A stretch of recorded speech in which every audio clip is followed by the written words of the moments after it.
नमस्कार, मैं डॉक्टर सुलोचना। आज हम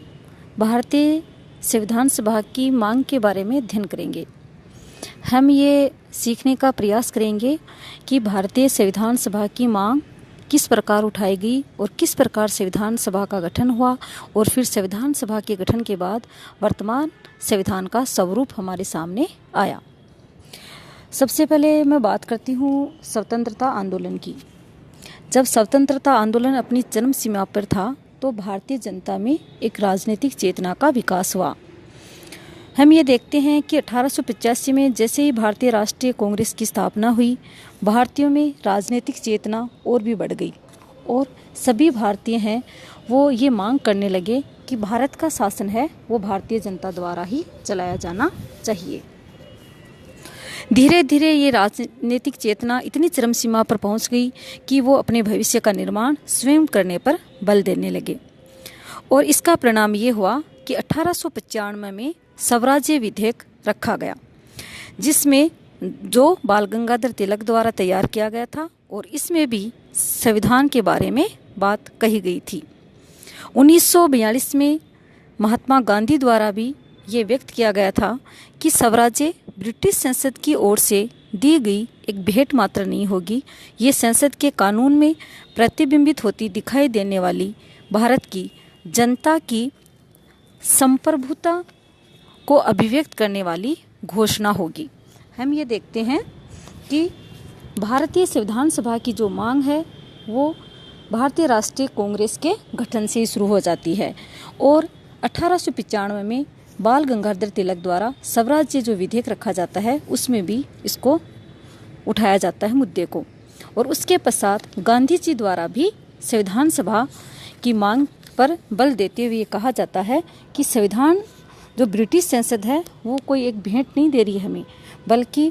यह एक जनता को अभिव्यक्त करने वाली घोषणा होगी। कहने का अभिप्राय ये हुआ कि जो भी संविधान सभा का गठन होगा वह एक तरह से जनता की प्रतिनिधि सभा ही होगी। हम ये देखते हैं कि महात्मा गांधी की मांग ने भारतीय नेताओं को भारतीयों द्वारा निर्मित भारत के संविधान की मांग के लिए प्रेरित किया था। वहीं फिर हम आगे देखते हैं कि 1924 में पंडित मोतीलाल नेहरू ने ब्रिटिश सरकार से ये मांग की थी कि भारतीय प्रतिनिधियों का एक गोलमेज सम्मेलन बुलाया जाना चाहिए और इस सम्मेलन द्वारा तैयार की गई संवैधानिक योजना को फिर निर्वाचित भारतीय विधानमंडल के सम्मुख प्रस्तुत किया जाए, जिससे कि वो कानून बना सकें। गांधी जी के बाद मोतीलाल नेहरू उन्होंने 1924 में एक सम्मेलन की बात कही और ये कहा कि एक ऐसी योजना तैयार की जाए, संवैधानिक योजना, और वह विधानमंडलों के समक्ष प्रस्तुत की जाए जिससे कि कानून बन सके। हम ये देखते हैं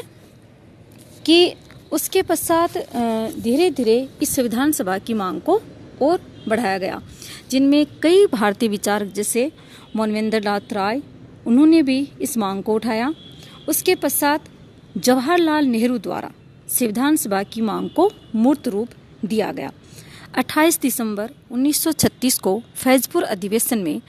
कांग्रेस ने यह संकल्प पारित किया कि भारतीय केवल ऐसे संवैधानिक ढांचे को मान्यता दे सकते हैं जिसका निर्माण वे स्वयं कर सकें, जो भारत को एक राष्ट्र मानकर देश की स्वतंत्रता पर आधारित हो और जिसमें उसकी आवश्यकताओं और आशाओं के अनुरूप विकास की पूर्ण गुंजाइश हो। हम ये देखते हैं संविधान सभा की मांग जो कि 1895 में बाल गंगाधर तिलक के स्वराज्य बिल में दिखाई देती है, वह मांग और अत्यधिक उठाई जाने लगी और उस मांग का जो मूर्त जो स्वरूप है वो फैजपुर अधिवेशन में, कांग्रेस का जो अधिवेशन हुआ था 28 दिसंबर 1938 में, उसमें जवाहरलाल नेहरू द्वारा इसको और अधिक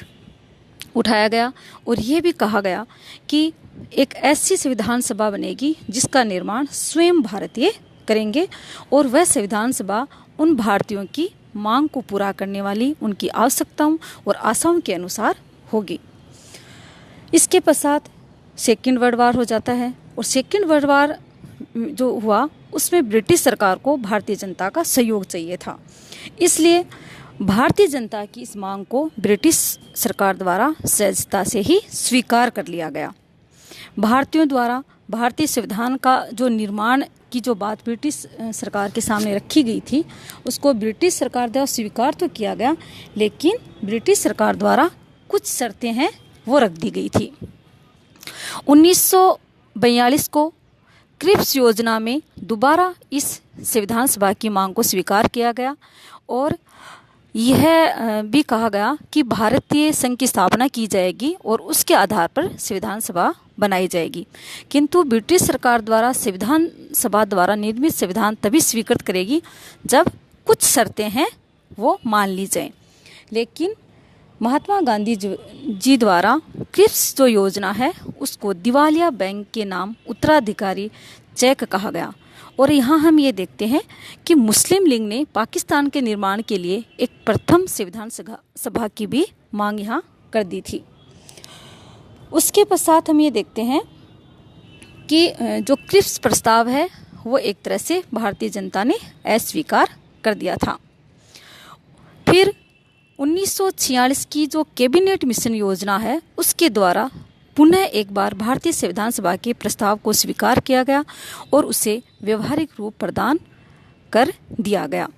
तो आज हमने सिर्फ यही देखा है कि किस प्रकार संविधान सभा है उसकी मांग उठाई गई और उस मांग के फलस्वरूप ही कैबिनेट जो मिशन है उसने इसको व्यवहारिक रूप प्रदान किया। तो अगले वीडियो में हम कैबिनेट मिशन योजना और संविधान सभा का जो निर्माण है कैसे हुआ उसके बारे में अध्ययन करेंगे। धन्यवाद।